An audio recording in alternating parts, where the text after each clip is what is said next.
about. One thing to keep in mind is that those actually read radiation. Radiation. Symbol is Q for that one. Don't ask me why. But it actually reads radiation, thermal radiation, and it actually turns it into a thermal image, the levels of radiation that it gives off, right? So when the camera says this thing is 80 degrees Celsius, right, it's actually reading the amount of radiation, thermal radiation it's giving off, doing a calculation. Again, I won't get into the math of that, but it's called the Stefan-Boltzmann law that translates from radiation to heat, actual heat, right? So what that does is it doesn't give a direct heat measurement, it does read the radiation and convert it to heat. So keep that in mind, slight nuance, but it gives the customer what they're interested in. Right? So who's qualified? Is Jeff qualified? He will be. So all work should be conducted by licensed electricians that are well versed in working around live electrical equipment. Good infrared contractor will only use licensed electricians that are at least level 2 certified infrared thermographers using NETA or ANSI training standards. They should also be using modern equipment that produces a full radiometric image for complete analysis of any trouble spots that are detected. By show of hands, has anybody seen that FLIR? That's the logo that you saw in that thermal image. They have a phone app. I think they had a iPhone app that was pretty popular at some point. Anybody have it? Okay. So if Jeff was to show up on site and he's like, don't worry, my iPhone Pro Max 17, whatever, has the new FLIR premium subscription, I pay $9.99 a month, I'm qualified. But maybe not. So that's what this last part comes in, to make sure it produces a full radiometric image, right? And so the iPhone Pro Max looks like it's more expensive than the 90s home movie looking camera, but it cannot produce the same level of radiometric. Yeah. On a ship, the guy was so proud of. He's like, hey, it's like I know they called you in here to take a look at our, do thermographic survey, but I already have this iPhone attachment. He's all proud of it, showing us. We're looking at it like, yeah, that's great, dude. I'm happy for you. Just sign here. So, but keep in mind that you want to make sure, nothing new is that you use the right tool for the job. So, contractors performing an infrared inspection may require the assistance of facility maintenance staff familiar with the building, equipment, and who can provide access to the areas of the facility. Contractors should meet. So, if you get out in the field, do IR thermography, you're going to have plenty of customer interface, and that is why we want to build you the skills and the confidence to be able to talk a customer through what it is that you're looking for, what it is that you're doing. So you can explain to them, hey, I'm not shooting you with any gamma rays, right? You're not going to turn the Hulk. You're just reading radiation that everything's kind of naturally giving off. Right? So any of your classmates have a fever? Everyone's good? Checking out there? Good? Okay, good. He's in the zone. That's what I like to see. Getting qualified. All right, so plan to run through the facility. Our survey is done while the equipment is energized. Again, contrary to the calibrated torque wrench and the ductor, this is the only of the big three of electrical connections that is energized. Right? Equipment should run for at least an hour. Great care regarding safety must be taken when working around energized electrical equipment. Only licensed electricians should open panels. Right?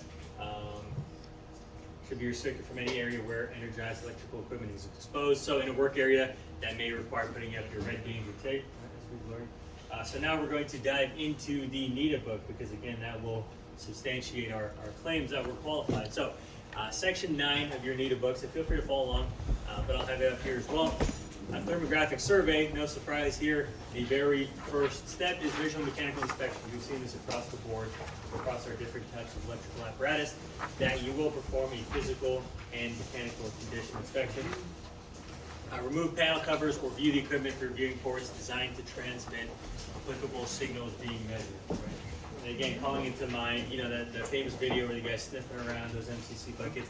If there are signs of impending failure, do you think you'll go anywhere past step number 1? No, because again, your NFPA 70 training says that is the equipment normally properly installed, properly maintained, no signs of impending failure, because then definitely you won't even move on to step number 2 to remove covers of something that seems like there's impending failure. All right, so the final product, the one the customer is interested, the one that once he gets his hands on, then he'll sign you that check, right? The thermographic survey report. Right, so what does a report consist of? So should include the description of equipment to be tested, the discrepancies that you found, if any, right? Temperature difference between the area of concern and the reference area, that is our delta T. The probable cause of temperature difference, what could it be, right? Blown fuse, we talked about the example, loose connection, that kind of thing. In the transformers class, we looked at poor circulation in the cooling fins of the transformer, right? Maybe due to low oil level or blockage, right? Some of you will see that if you join us next semester. Areas inspected. What exactly were you looking at? If you took a look at that IR image, where is that in the system? Well, hopefully you'll be able to describe better in the report where they can find it. It's one thing to point out the problem, but how does the customer know exactly where to perform the repair? NFPA 70E also talks about the dangers of look-alike equipment, right? If you're in a plant, there's going to be a sister pump, there's going to be pump 97 and pump 97 alpha, that kind of thing. How do you know that you're not putting a wrench on the wrong one? Right? You saw that loose connection on B phase. How do you know which pump it's for? Right? Identify load conditions at the time of inspection. This one's very important because, as we were saying here, was it a suitable load to draw a meaningful conclusion?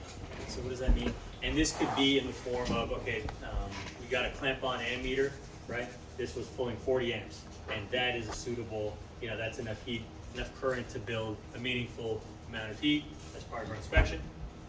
Provide photographs and or thermograms of the deficient area. And number 8, your expertise will allow you to provide recommended actions for repair. And luckily, NETA MTS, we're going to look at the table 4, will provide very good guidance on what a recommended action may be. All right, what are our test parameters? Inspect distribution systems with imaging equipment capable of detecting a minimum temperature difference, delta T, right, of 1 degree Celsius at 30 degrees Celsius. Equipment shall detect emitted radiation, remember, it measures radiation, not direct temperature, and convert detected radiation to visual signal. Thermographic surveys should be performed during periods of maximum possible loading. Refer to NFPA 70B. All right, so what does NFPA 70B say? I'm going to cut to that real quick.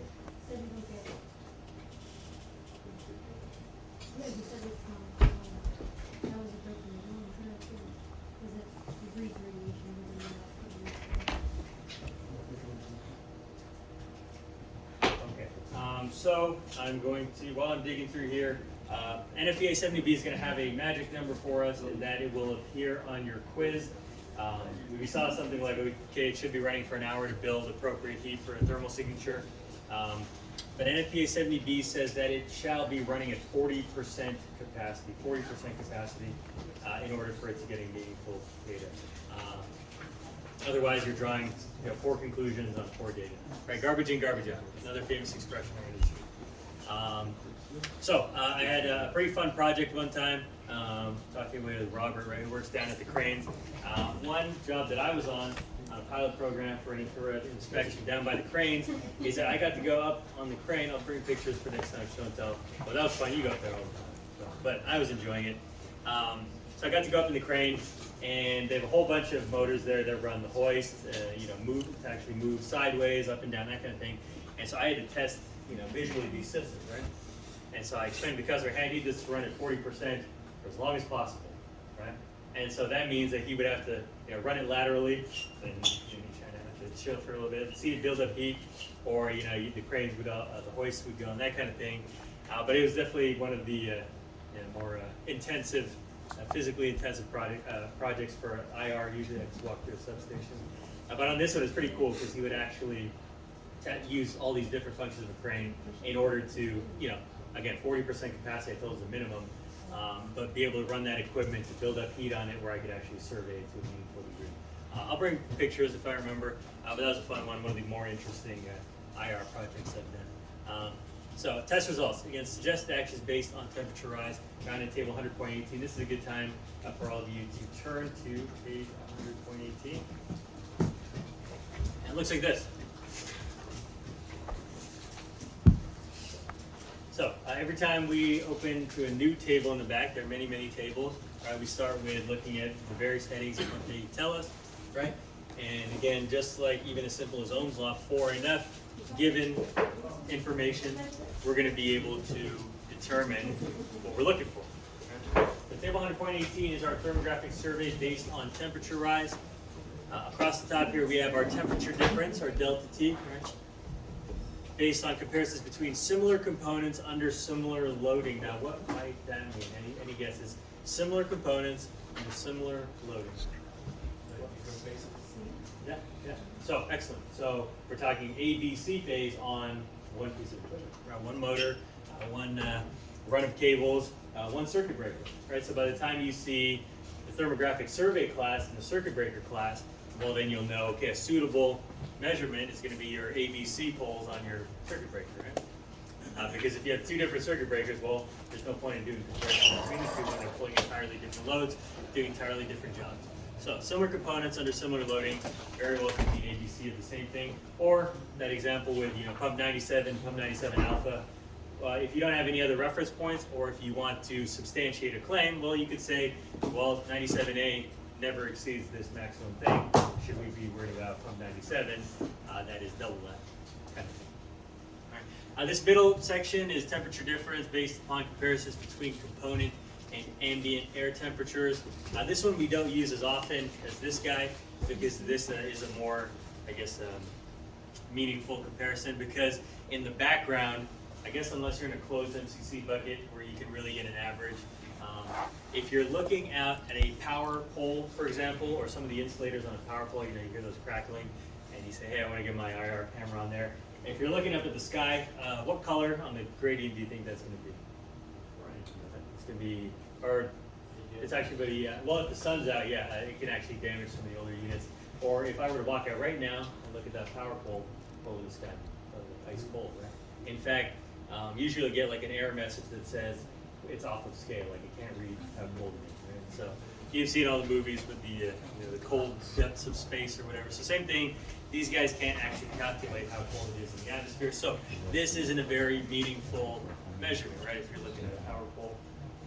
So you have to be very careful about what it is you're looking at and how you're assessing your image. A recommended action says that based on the temperature differential, again, delta T says what is the difference in temperature, how much hotter is T2 to T1, right? How much hotter is B phase compared to A phase, that kind of thing. Once you do the math on it, say this is running at, say 50 degrees Celsius. This guy's running at 17 degrees Celsius. Well, what's our delta T? And the plane's going 50 minus 17, any you're like, oh, that's a plane. You could see it blinking. Other shit's now, what does that say about how severity, Mr. Severity himself, how severe is our 33 degrees C temperature differential? It's greater than 15 degrees Celsius. Greater than 15 degrees, right? Between phases, between similar components under similar loading. So, on your report, right, what would you say to the customer? To repair immediately? Repair immediately. Excellent. So that is your severity criteria right there. That is what you would tell the customer. You'd say, according to NETA MTS table 100.18, right? Because of the temperature differential, this would be classified a major discrepancy, and we suggest repair immediately. Right?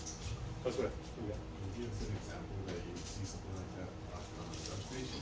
Yeah. In fact, I have a whole folder here where I'd like to do just that. So, other examples. So you said the substation. What parts of the substation do you think you might? Yeah, whatever's hot absolutely. pops out. We use the power pole example. So the key is, again, what are your reference points? So if you see similar phases under similar loading, those are always good candidates. Like you'll see whatever's hot, white. You'll just see these dots. They're not zipping around, but they're definitely going this fast. No regular plane's going like that. So here's one for us here. All right, and then because we took a look at what NETA MTS outlines as suitable for report contents, we are seeing right at the top, substation 14, MCC 14A2, equipment E2160B1, generator overhead condenser. So we have the equipment ID, right? How does the customer know where to perform the repair, right? If you have an image like this, you have literally like a million breakers in a facility, right? But to be able to trace it to exactly where it is, and to have the corresponding visual image that supports our thermal image, right? And so, and you're in the 266 as well, I'm sure, right? So we're seeing, Rodolfo, what do you think? Similar components under similar loading? Yeah, ABC phase of the exact same breaker. I would definitely support you on that one, right? And what was step one of the section before we even put a camera on? Visual mechanical. Okay. So it would take a very sharp eye to be able to see this without it, right? But visual mechanical, if you look really closely, you can tell that C phase, definitely the issue. This looks like prolonged heat, right? Maybe from a loose connection, right? And so we're seeing that manifest in the form of, very visual heat signature here. And so our delta T strategically we picked as T3 minus T1, and then delta T2 is T3 minus T2. What that just says in words is, okay, how much hotter is T3 compared to T1, or how much hotter is C phase compared to A phase, and then C phase compared to B phase. So we're seeing the difference between the first two is 37.6 degrees and 41.4 and 59 degrees for C. So DT1 is calculated as 21.4, DT2 is calculated as 17.6. So I'm going to pull up table 100.18 once again. What is our determination? Major discrepancy. So that day we saved the refinery. This was not the result of the fire that occurred. Luckily, we saved them from that fate many years ago. DT means different temperature? Yes. DT. DT. Instead of Temperature representing it as this is the same quantity. You might see it written as this. But yeah, DT will be your difference in temperature. Number one, which we programmed as that, and then number two, just to make two different calculations comparing. Robert, what do you got? I saw on the gun you could change the emissivity level. Yes. What would that go line when you would need to change it? Cool. Excellent. I'll pull up some extra slides real quick, but we talked about how emissivity is a material property. For all intents and purposes, the number that all of you need to know for electrical conductors is 0.95. 0.95. I'm going to write that right here. Epsilon for emissivity is equal to 0.95. I'll pull up another slide, but there are different values you're going to use for metals, wood, paper, human skin, I believe, is 0.94, pretty close. But what it says is it's a multiplier for how accurate you can expect to be from your IR camera.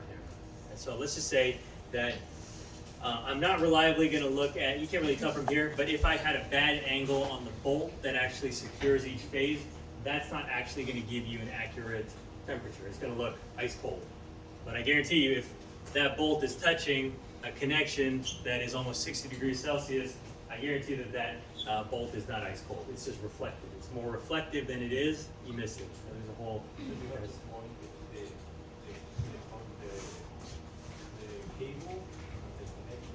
Yes, exactly. So, especially as you get this camera in your hands on the job and through your training, you'll realize that it really is like an art meets science type of thing, right? You could have all the theory in the world when it comes to, radiation, emissivity, infrared and all that. But if you're not, pointing the camera in the right way, if you're distorting images, if you're pointing at the sun, then you clearly don't know what you're doing, right? You remember that the NEET MTS outlined that we need to know the load conditions at the time of inspection. A phase 25.6, B 26.2, C 25.0. So in fact, C phase is drawing the least load, right?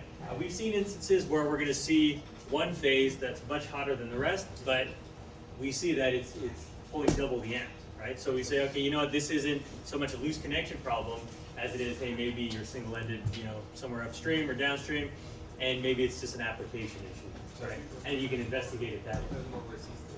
Yeah, that's right, exactly. So because we know it's not drawing more load, we know that current translates to heat, right? We saw that with our DLRO, right? We know that more reliably, our claim to the customer that, hey, I think we have a loose connection that's been deteriorating our conductor over time, all of a sudden you have much more to stand on because you're able to corroborate the load at the time of inspection. Cool. And so let's see if, what else got wrong? So you have your high, which is the third phase. Yeah. And then you have your first two phases that are also 4 degrees apart from each other. Yep. Which one would you go based off on that chart ahead? So, Is the yeah, let's go ahead lowest? and do the math on that one. So it's about 3.8 3.8 degrees Celsius difference.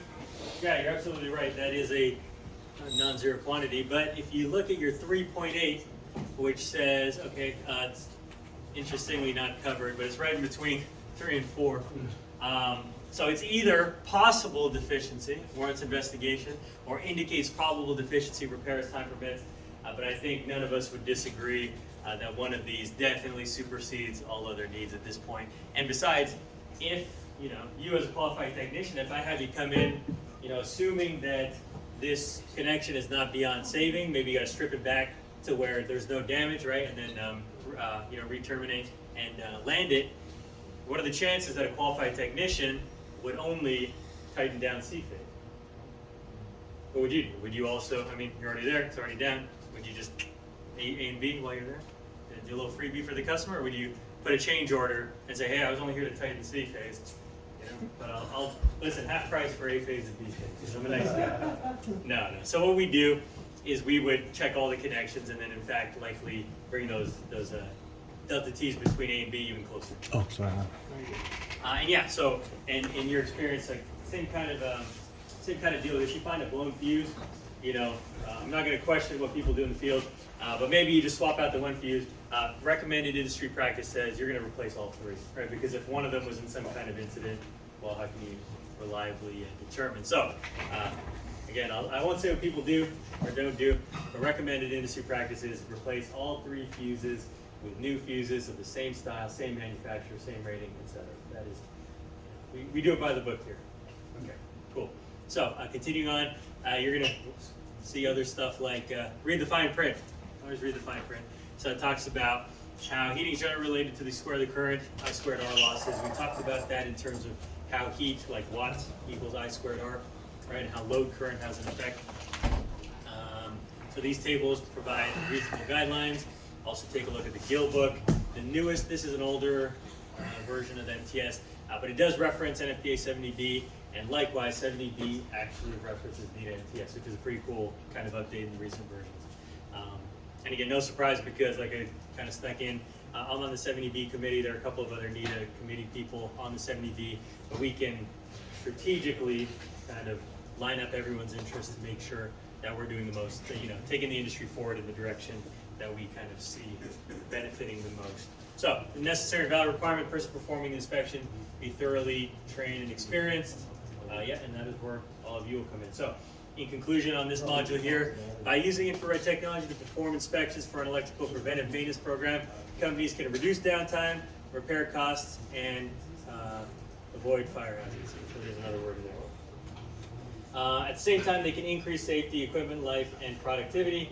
Infrared inspection is non-destructive and can be completed anytime during normal business operations. Very cool. All right, so anybody find anything interesting with this guy here?